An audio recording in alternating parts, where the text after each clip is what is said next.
Gotta go fast, right? Okay. Now, there's been a moment where I have to say this to you. This movie is the culmination of video games and movies coming together. This, Detective Pikachu, maybe Tomb Raider, deserve a spot at good, high-ranking movies. I haven't seen Detective Pikachu, but when I do see it, I'll make a review about that. It'll be super late, but I'll make a review and comprehensive, or I'll just keep that for future shit. Excuse me. Sonic is a culmination of people saying this for a long time. The character is dead. The character is dead. The career of Sonic is over. He's only going to show up for like mini games, and Sega and Nintendo is never going to make a new Sonic game. The last brand new Sonic game I think I can recall was Sonic Colors for the Wii. I don't mean Sonic 2000. I don't mean Sonic fighting his little mini self. I don't care for that shit. I talk about Sonic the character. When the first trailer dropped, whoever created that, your job should have been taken away. Whoever signed off on that should have been fired. And whoever dropped the trailer and said, yeah, this is Sonic, this is what he looks like, you should be fired too. Whoever did that to Sonic in the beginning should have lost your job. The people who worked hard to take the trash that was there and actually work on the VFX of Sonic, this movie had to go to reshoots. And you can see it in the final product and in the trailer. The movie itself went through reshoots. They had to go through reshoots because there's no way you could have fixed the CGI in this. They dropped it 2019, in 2019, and then after that, after fixing the character in the holiday season, as the MPV Studios, they lost their jobs. People lost their jobs. So fans collectively had to go support this movie because people lost their jobs. Not because of us, but because of the fuck up that whoever signed off on the first Sonic made. The fuck up that someone made. People lost their jobs. And then social media and news articles and people being like, oh, they're pandering and they're appeasing fans and oh my god, they're enabling fans. Before I get into my interview, for my full-on review, I'm gonna tell you this right now. If you have not seen the first trailer of Sonic, go watch that first trailer. It is so trash. You want to cry, stab yourself in the eye, and cry again. The movie was bad. Like, my bad. The trailer was bad. The movie was good. But the trailers with that ugly version of Sonic, that could have been Sonic. That was Sonic. Or Horror Story Sonic. You kidding me? Are you fucking me? No! You can't fuck me. It's ugly. So, if fans collectively cried out across the internet, and then the director, the creator, Paramount, heard it, and they were like, yeah, we should fix this. Because if you don't fix it, you're fucking bugging. You're bugging. And then you expect to drop that and Sonic would have never made $70 million today. It grossed and made about... The film, I heard, took about $95 million. Or it is at $95 million. Now, it's grossed up to $70 million. Maybe the second week it'll make back more of its money. But you're telling me that if the movie came out the way it did, it would have bombed. It would have bombed. It would have got canceled. Sonic was dead. And then that trailer came out and Sonic got bent over and shot in the head. When they took the CGI, the VFX, and they changed that shit up, Sonic was saved, man. He was saved. There's no fucking way you can be like, oh yeah, they're enabling fans. No, you have to be sorry for people that are brain dead. You have to be really fucking stupid, or can't see what the fuck was there. Even John Campea said it. appeasing fans and telling fans and listening to the fans can get you fucked up. It can get you fucked up. Because way back, they got the ultimate huge big ass fan to help them with Dungeons and Dragons. That movie it's not a cult classic, it's terrible. They got a fan to help them with that movie, and that movie bombed. So fuck Dungeons and Dragons, right? And that's it. That's it. Fans wanted to support this movie. But if you didn't create Sonic, there's first of all, you can't fuck up Sonic. There's already a template of Sonic. You just have to make that into CG, to make that animated, put that in CGI, get Ben Schwartz to do his little talky talk, and that's it. When they're trying to make it like Ben Schwartz, what do you do?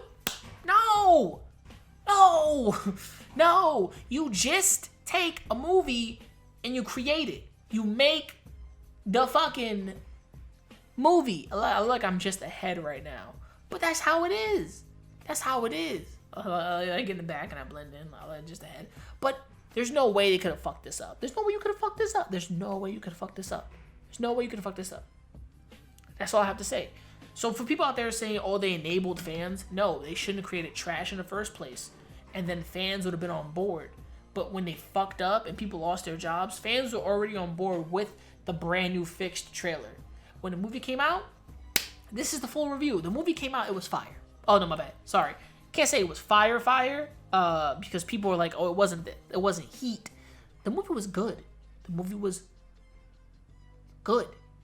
It was, and all jokes aside, it was a quick movie. It was about an hour and a half. But if it was 2 hours, I would have probably enjoyed a 2-hour Sonic movie. I ain't gonna lie to you. I could have got more enjoyment out of a longer movie. It was just quick. The jokes, certain jokes hit, certain jokes didn't hit. They said they took something out of the movie, which they didn't take out of the movie. Robotnik basically finds where Sonic is hiding. It's Tom's house. Now, James Marston's character as Tom is a sheriff that wants more action in his life, more excitement, and he has a little African American wife, a black wife. You know what I'm saying? He's already there. They don't have kids yet, so I don't know the story behind that. But Sonic is kind of like not a pet or a member of the family, but he's a friend now.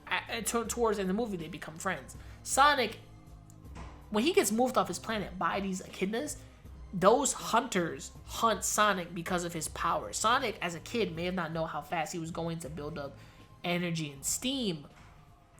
And then his protector, she had to save his ass. And she may have died and paid the price, which is terrifying. Those echidnas were wilding out. And those were echidnas. There's a clip here. If you see, you can already notice the spikes on the hands, the eyes, and the hair. Those are echidnas. And we get that off the bat. The movie does not hide these things. I love that. Because that proves that, and then maybe not the next movie, but the third, Sonic has an enemy he hasn't known he's had for years, and Knuckles could be that enemy. Eventually, maybe they become friends. Who knows? But I love that part. And that was a very dangerous part. This movie is sad. This is a sad movie. And it just is. It's about loneliness. It's about friendship. It's about being by yourself. And Sonic is playing a baseball game by himself. And he realizes, I ain't got friends. I don't really have nobody. He knew that in the beginning, but he was in denial. And denial is not just the river in Egypt. It's actually you being in straight up denial. Like, nah, everybody's just playing the game and I wasn't invited. Like, no. He calls Tom the Donut Lord. He calls his wife lady with no bones or something, yoga lady. He's like, I love when he says she must not have any bones. Remember this, women are more naturally flexible than men. So yeah. Sonic is doing yoga. He is doing speed tests. There's a speed thing in the movie that they avoid and it never kind of hurt, like they touch on.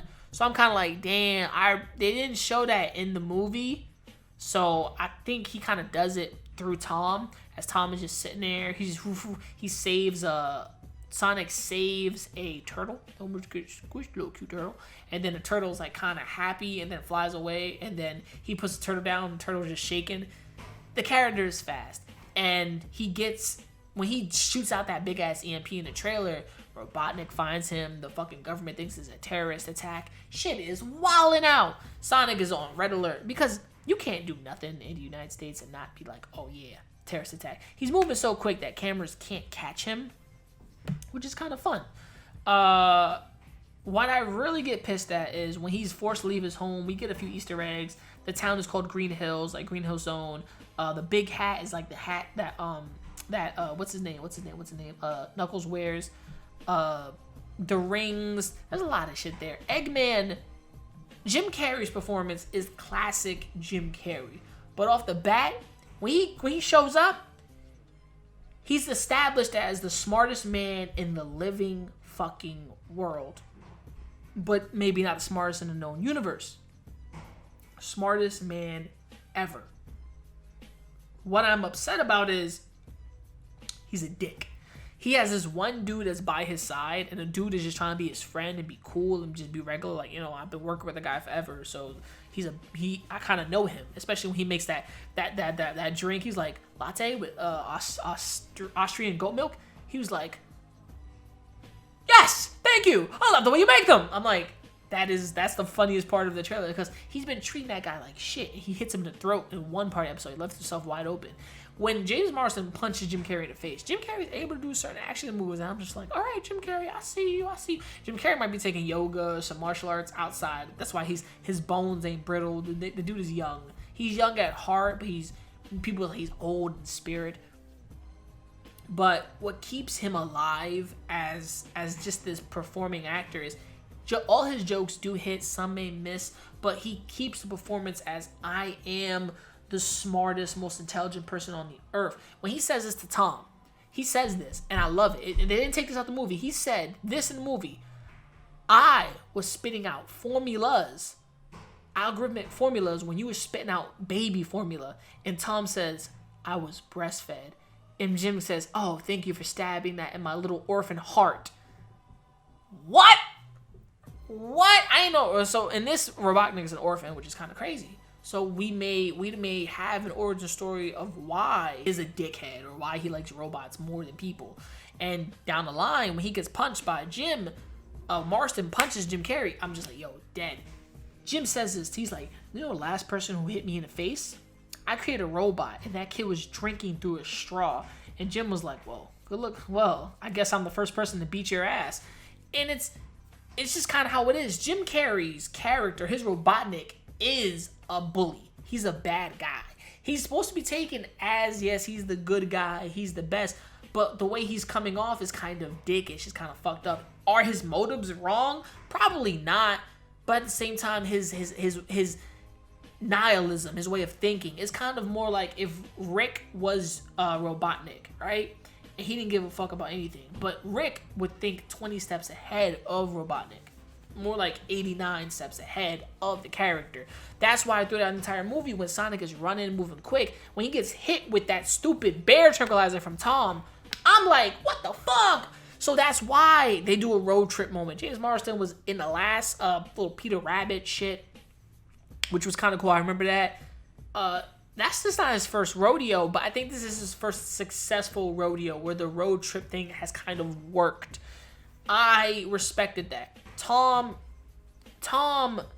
and Sonic wants Tom to be his best friend, and he's kind of like a kid. He doesn't know what a bucket list is, so they kind of write things off that Sonic wants to do, before he dies, and he doesn't tell Sonic what a bucket list means for Sonic. Like, a bucket list is for like when you croak and like your last days on Earth. Sonic doesn't know that. He just thinks a bucket list is like fun things to do because he's been alone by himself for a long time. He knows how to read and write, but he doesn't understand what it means to like, he probably knows the sense of loss, but he doesn't understand little things. So he's a child, kind of. Like, he's like a teenager, but he doesn't know certain things. That's why he asks, like, what is this? And what is that? What is this? He doesn't know. Especially when they get in their first bar fight. I love how to use, if you've seen Bryan Singer's X-Men, you've seen the Quicksilver moment.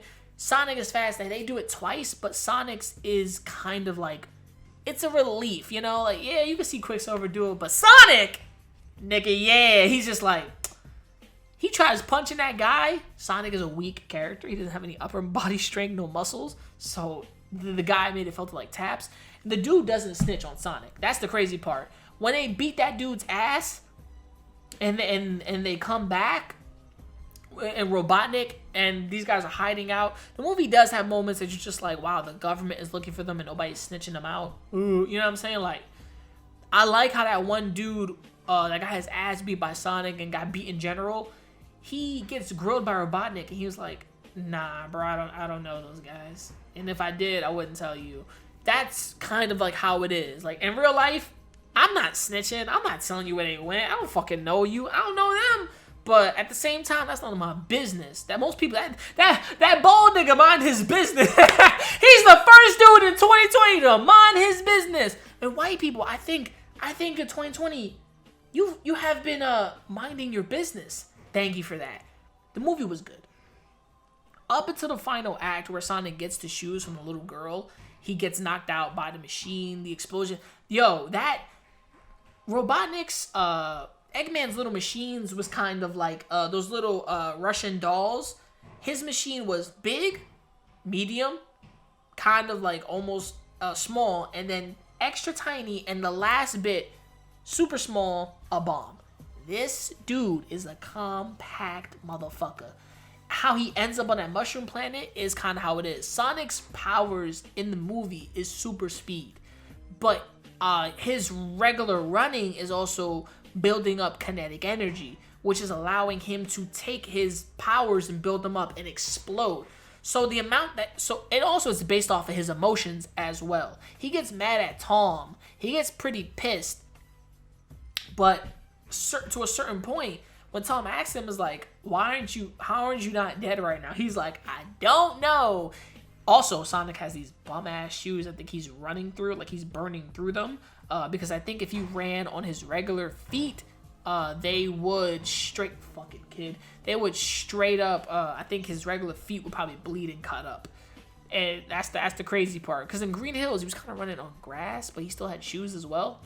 So in this, I like the fact that the little girl gives him the sneakers, and that's the first gift he ever gets. Like, that's the first present. Tom showed him how to have fun, how to live, how to enjoy things, take the moment. You know what I'm saying? Regular kids movie. And then the little girl gives him a gift. He finds the comfort of a friend, and at the end, a family. That's the best part about this movie. They go quick with every single thing because of the time they were given, but it establishes sadness, happiness, loneliness. It gives you the sense of comfort. It gives you fun times, a family, giving something without receiving in return. The movie gives you these hard hitting moments, and I think that's why it was good to be what it is. Maybe if in the sequel it's longer because Tails shows up at the end after Sonic is set up in his new home. His cave is the upstairs attic that they have. I don't know how they found his cave, but they found his cave and they were like, all right, buddy, time to go to your cave. And he was like, all right. He was like, where you going? So I go to my cave. This cave, like, he has a place to stay. They gave him a little bed. They give him everything. That's crazy. James Marston's character says, you know what? I think I wanted to be a cop, but I just wanted excitement in my life. And when Sonic came along, he kind of brought that excitement in my life. Like, shit was dangerous. Also, the town, that town, Green Hills, when they go back to that town in the final act, Eggman almost gets his fucking head blown off. Like, he almost gets shot and dies. And the crazy kook that knew Sonic, and they show a picture of Sonic, that shit is hilarious. It was Sonic! I was like, the fucking meme on the internet. Gotta go, what the fuck is that? The dude comes back with a chainsaw, and the cop is like, put that away, bro. We're not going, we can't do that here. It's like they knew this old dude was cuckoo crazy, but there was only one dude that knew Sonic was there, and they called him the Blue Devil. I like that. The Blue Devil, the speedster, the quick little blue blur. Sonic, the movie, does its job as a kid's movie, but not just for also kids, but also as a millennial as I am, or whatever the fuck. People like me that grew up with Sonic, like, it harkens back to, You're a Sonic fan? Yeah. You love Sonic? Yeah. Come watch this fucking movie. We did everything you asked for. Come see it and enjoy yourself. And if you just, turn your brain off, but you really keep it on for, like, on medium, you get to enjoy this movie at the expense ever. Also, I bought a children's ticket, and that shit was like $13 at AMC. I don't know if it was the theater part or whatever the fuck, but I was tight.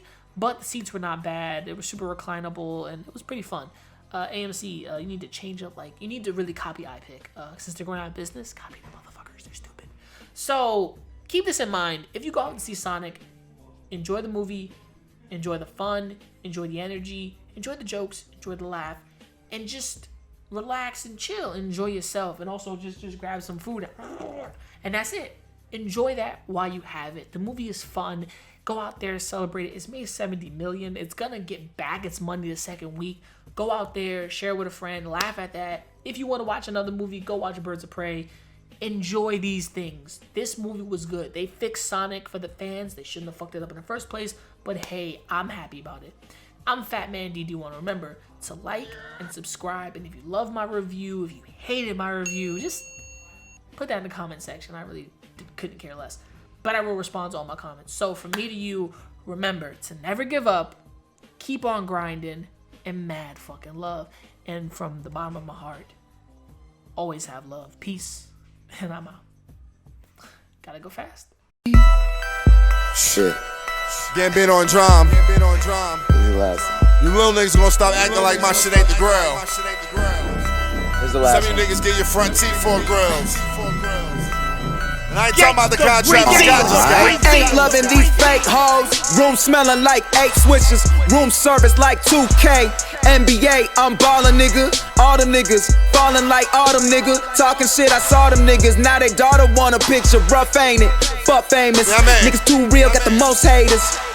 Wrote a story, so Stephen Curry. How it feel to be golden? Why was I chosen? Honolulu, babe, with my babe. What can I say? I did